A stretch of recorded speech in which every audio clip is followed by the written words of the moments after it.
Hi guys, welcome to Crazy Burger. So in this video we're going to be looking at the new carts, specifically Sunsoft Collection 2.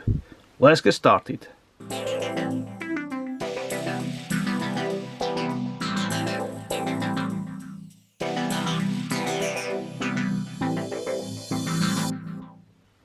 Okay guys, so the new collections have arrived. We've got Pico Collection 4 and Sunsoft Collection 2 and a Notepad. We're going to have a look at Sunsoft Collection 2 first in this video, and then in another separate video we'll have a look at Pico Collection 4. But first we're going to have a look at the Notepad, and then we'll jump on to Sunsoft Collection 2 on the Evercade devices. Okay, before we get started, let's have a look at the Notepad that came with the two cartridges.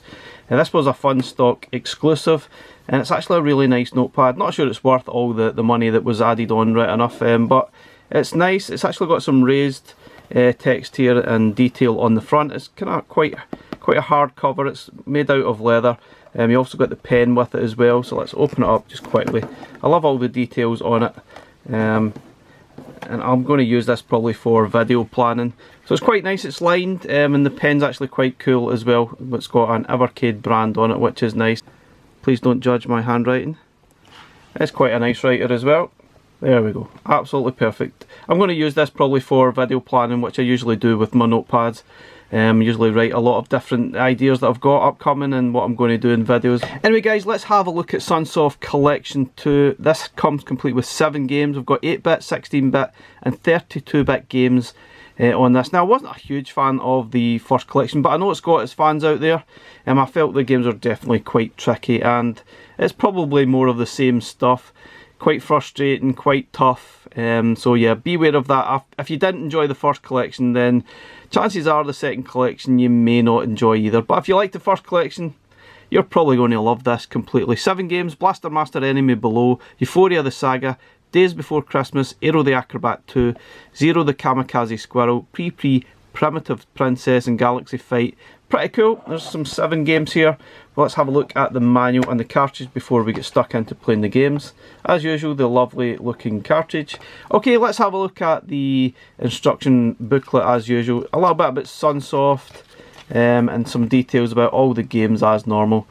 I like to see that there's definitely a lot more information in these booklets than we had previously.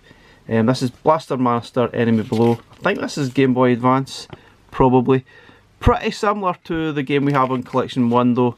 Ufouria the Saga, maybe arguably the best game on the collection, and interestingly there's actually a sequel that's come out a few weeks ago on modern platforms.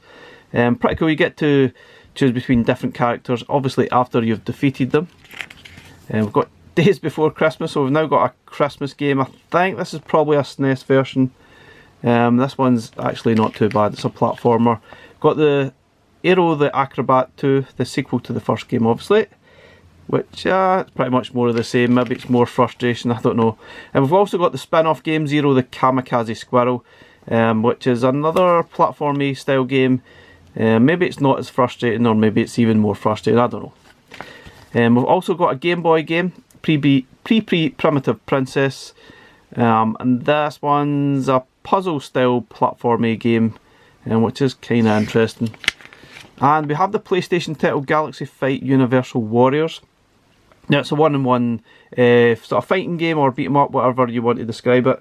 And it's absolutely solid, tough as heck. Interestingly, I didn't really think it looked like a PlayStation game going by the graphics. It looks a little bit basic if you maybe compare it to stuff like Tekken 2 and 3. It's certainly nowhere near as good as them, but it's okay. If you like your fighting games, you might enjoy it, but it's very, very tough. Anyway, let's have a look at this running on the EXP, and then we'll jump onto the VS and I'll go through each game. I'll give you my opinions and first impressions of what I think and if this cart is worth actually buying. Okay, we're just going to run them on the EXP. I'm not going to look at them on the Super Pocket in this video, but I don't really see any massive problems. I think running on the Super Pocket, it should be fine. It shouldn't have any massive issues, and the same going with the original Evercade as well. I'm not sure which game I'm going to jump into to try. I think Ufouria is probably the best example. I think this is probably my most favourite game from the collection. It's a little bit, I suppose if you liked Mr. Gimmick, it's a bit like that, except nowhere near as frustrating. It's definitely a very cool platformer. once you get used to the actual controls, it's cool. The sound effects and the music are fantastic as usual from Sunsoft games, but it plays fantastically well on the handheld, which you would expect. And I like the helpful arrow to tell you you're probably going the wrong way, go back, because you can't go that way as yet. So that's quite helpful, I guess, in this game, because really it's pretty much an open map at the start, so otherwise you would probably be going the wrong way and get completely and utterly lost.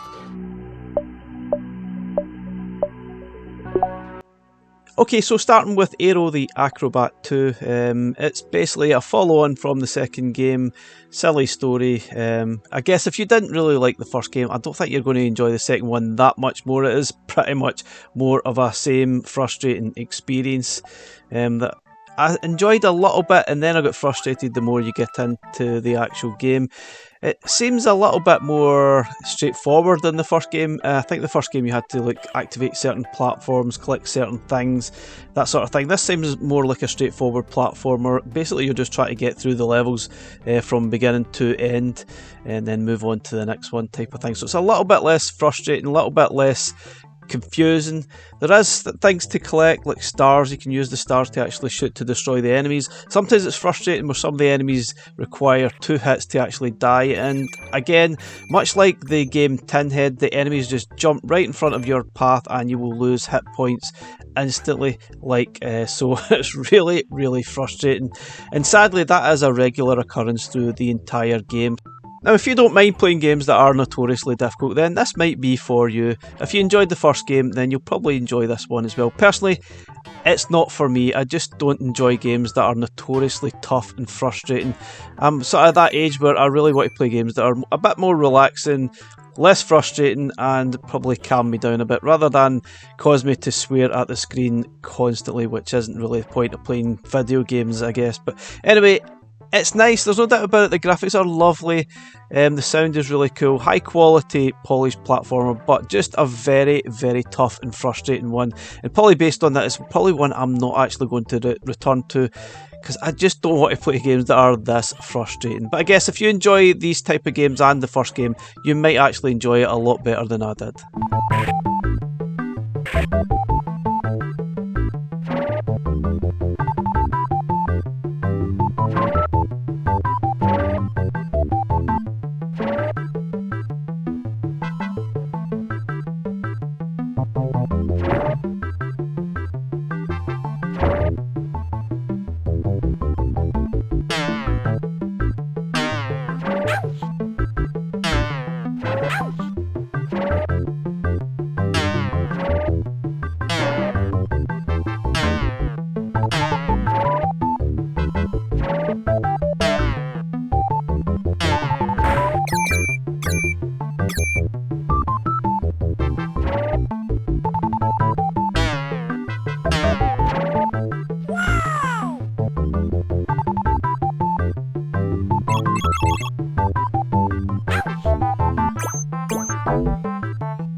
So moving on to Blaster Master Enemy Below. This is basically the Game Boy Color version of the NES game we have on Sunsoft Collection 1. So if you enjoyed that game, then you're probably going to enjoy this as well, because it is basically more or less the same game. It's like a reworking of that for the Game Boy. And for me, I didn't really enjoy that game. I'm not saying I hated it, I just didn't really play it as much. I got a little bit confused and lost in what you were supposed to do, so it's not really one for me again, sadly. But I guess if you did enjoy the first game, and I know a lot of people actually did, then you'll probably enjoy playing through this as well, albeit it is pretty much a very similar game. The sort of layout is a little bit different, I guess, and the graphics are maybe a little bit larger, which is fine, maybe even a little bit more colourful, but it's okay. It's not really for me. I got a little bit lost and confused, so I really need to probably do my homework and look up this game a little bit more to get more enjoyment out of it. But I got a bit lost, got confused where to go. But just like the other game, you can get out your transport, and you actually have to reach other parts of the game on foot. But obviously when you're on foot, you're a little bit more vulnerable to the enemy fire, which is fine. But it's a nice game, there's no doubt about it, but it's just not for me. I'm not really a big fan of this game at all. Although, as I said, if you enjoyed the first game, I'm pretty sure you'll enjoy this as well.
So moving on to Days Before Christmas, and this is interesting because it might be the first Christmas game on Evercade. Technically, there might be some other games that have Christmassy themes within it, but this is definitely the first out-and-out Christmas game. And interestingly as well, it's not of Japanese origin, which most of the Sunsoft games are. This one came from Norway, the developers that were based there, which is probably quite interesting.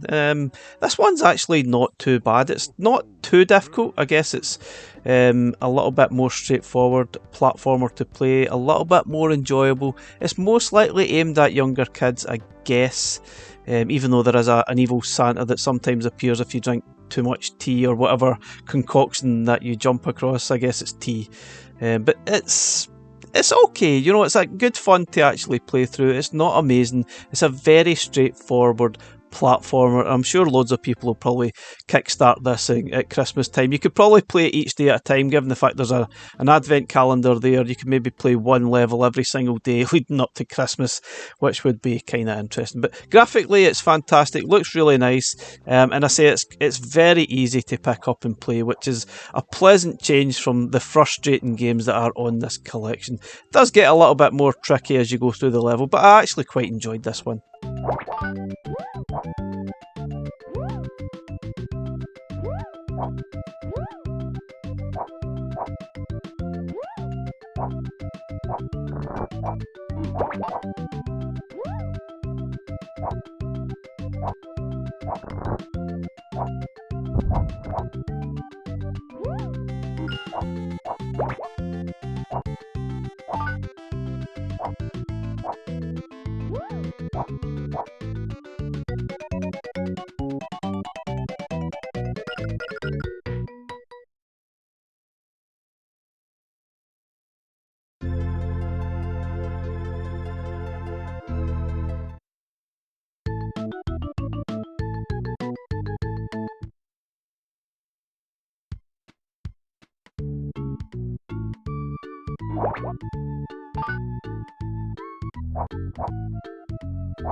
Right, moving on to Galaxy Fight Universal Warriors. This is a one-on-one sort of beat 'em up or fighter, whichever genre you want to call it. It doesn't really matter.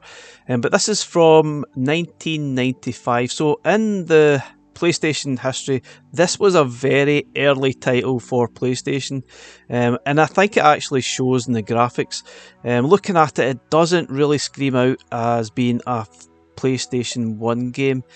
I think if you compare that to some of the fighters that were released maybe later on in the PlayStation sort of life, like Tekken 3, it is absolutely miles away from that. It looks more like a game that's probably meant for like the SNES or the Mega Drive, albeit maybe upgraded slightly to play on like the Sega Mega CD, for example. It just does not scream PlayStation. But a little tip here, as it says in the notes, try and change your special 1 and 2 to the L1 and R1 buttons, so that you can basically just hold down those shoulder buttons and activate the special move to make it a little bit easier. There's lots of characters to choose from, but I'm not really sure which ones are best. This game is notoriously tough, and we have a lot of tough beat 'em ups on Evercade, and this one is right up there.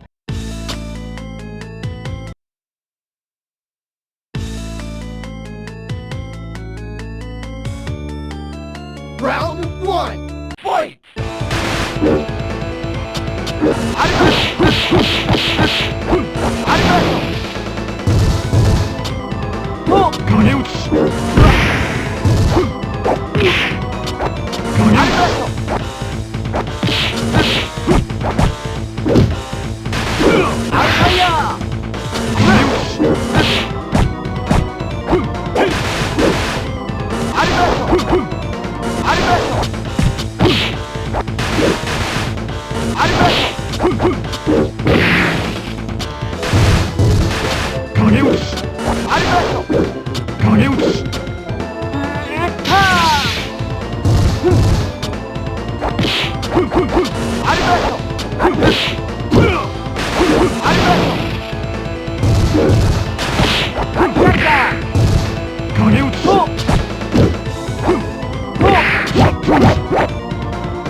Round 2, fight!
Time up. Kazuma wins.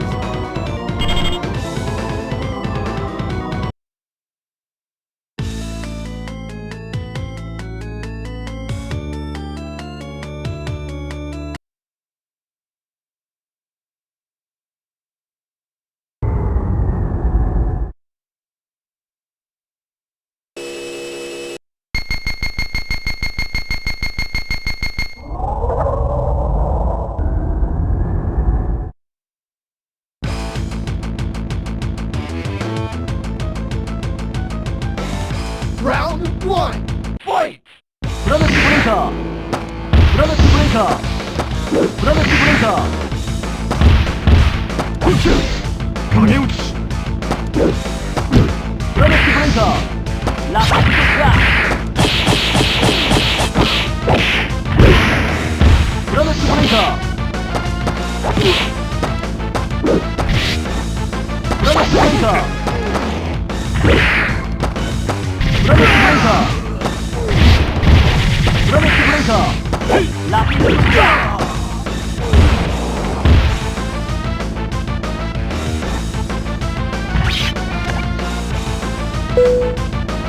Kazuma loses.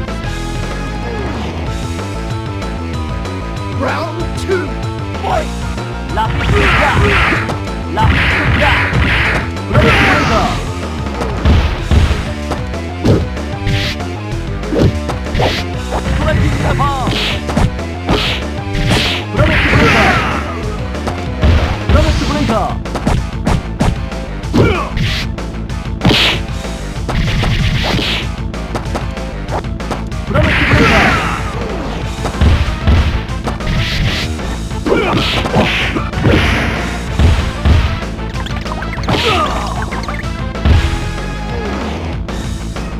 Good job.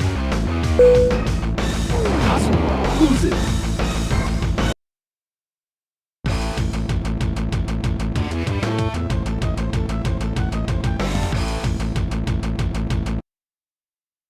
Nine, 8, 7, 6, 5, 4, 3, 2, 1, 0. So next up it's Pri Pri Princess, a great example of terrible alliteration that makes no sense. But anyway, you're trying to climb 50 levels, this tower, to get to Pri Pri. I'm not really sure, it's just nonsense. But anyway, it's a puzzle platforming game. It's a little bit quirky, it's a little bit weird. And yes, it is a Game Boy game. Interestingly enough, I thought, why... On Evercade we have different style graphics for Game Boy. Obviously you can see here the graphics are how you would see on an original Evercade, with that sort of yellow tinge or green tinge to it. Albeit we have had other games from Game Boy on Evercade that are black and white graphics instead. I wonder why sort of Blaze decide to use one or the other. It would be great for the player to actually have a choice to change between those. Maybe that will happen at some point, I don't really know. But anyway, sidetracked a little bit. This game is kind of a strange, it's a little bit odd. You can see there's some platforms there that you actually fall down. And it's not clear which ones, you obviously have to try and figure it out. The idea is trying to get to the gem, which then activates the exit to the level on the top right hand corner of the screen, and then you can move on to the next sort of stage in the tower. It is against the time, or against the clock, so that is a little bit frustrating. You only have a limited amount of hammers that can rebuild the platforms. So initially you can actually destroy some of the platforms. You can see the ones that have a little bit of gap between them, you can destroy those ones, maybe land on top of the monsters so you can get access to the gems. Other times you've got maybe like one or two sort of hammers that give you the ability to build another platform back over again so you can reach the exit. Each level might change, you might have one hammer, two hammers, so forth, like that. But it's a bit of a strange one, there's no doubt about it. It's a bit strange that you can't actually see the platforms that you're going to fall down on you. Obviously, it's a bit trial and error on that half, so it's a bit strange. I didn't hate the game, actually thought it was okay. It's just a little bit quirky and strange. I guess once you get used to the actual controls, it's not too bad, but it's not perfect. It's just one of those kind of okay average platformer puzzle games. If you don't like puzzle games, then I really don't think this one is going to do anything for you at all. But I thought it was okay.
Okay, so moving on to arguably the best game on this collection, and this one probably would sell for a lot of money if it was sold separately as a physical game for the NES. This is Ufouria the Saga, which now has a sequel if you have an Xbox, PlayStation, that sort of thing, which was released a couple of months ago, which actually looks quite interesting. Now this is basically a platformer game, a little bit like Mr. Gimmick, although way less frustrating than that game, and a lot more enjoyable to actually play. I actually quite enjoyed playing this one. I thought it was really good fun.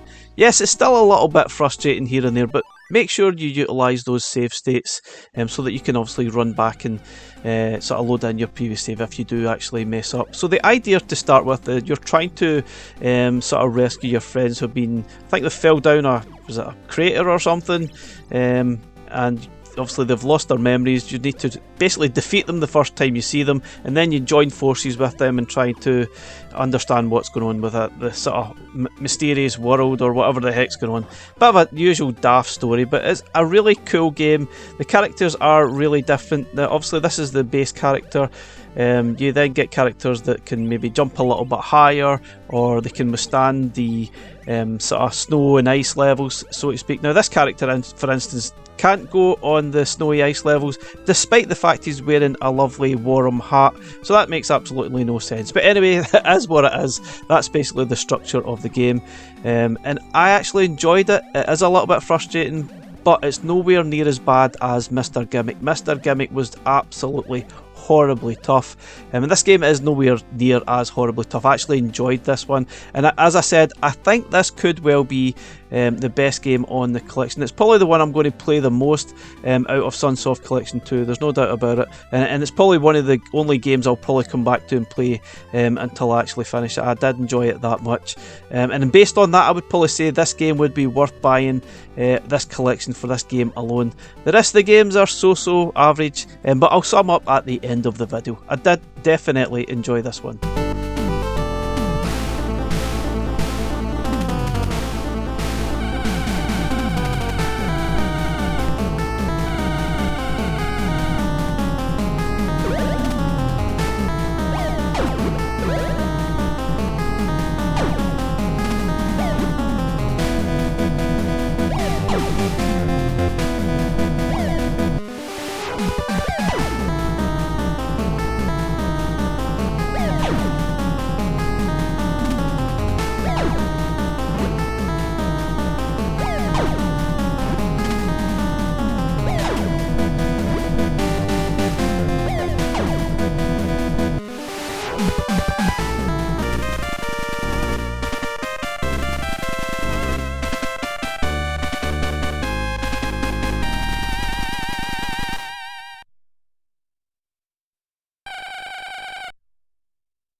Okay, last game in this collection, it's Zero the Kamikaze Squirrel, who first made the appearance in Aero the Acrobat 2 as the sort of sidekick to the bad guy, and he now has his own game.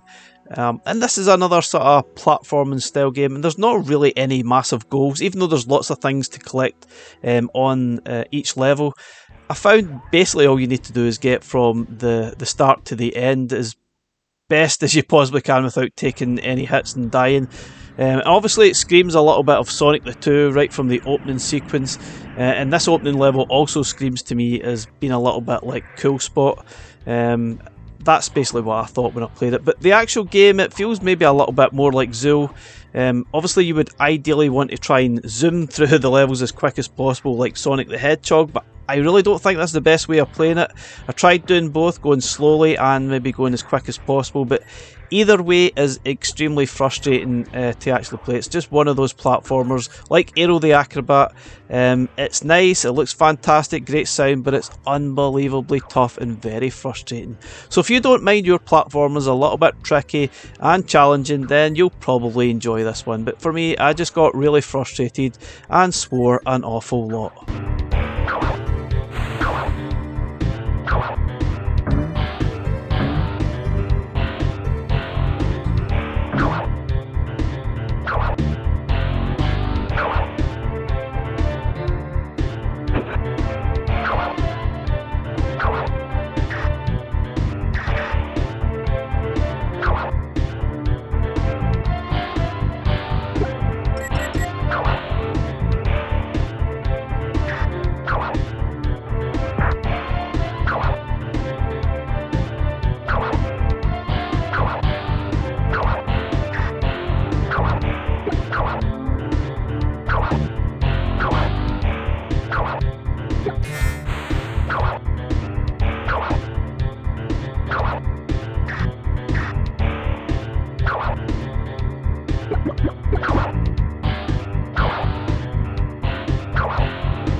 So my final thoughts on Sunsoft Collection 2. Should you buy it? It really depends. If you don't mind frustrating, difficult games, then why not? You'll probably quite enjoy that, especially if you enjoyed Sunsoft Collection 1.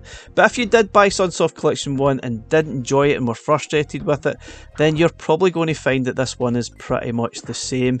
Now, arguably, this is probably the better collection. I think I would probably buy this or recommend it if you like platformers like Ufouria. That is probably the main reason to actually buy this collection. It's fantastic, really good fun. But for me, I just don't like the frustrating platformers and frustrating experience that I've had from this collection. There's no doubt about it, these games are highly polished, some great sounds, great music. Galaxy Fight is quite interesting. Pri Pri Princess is okay, but a little bit quirky.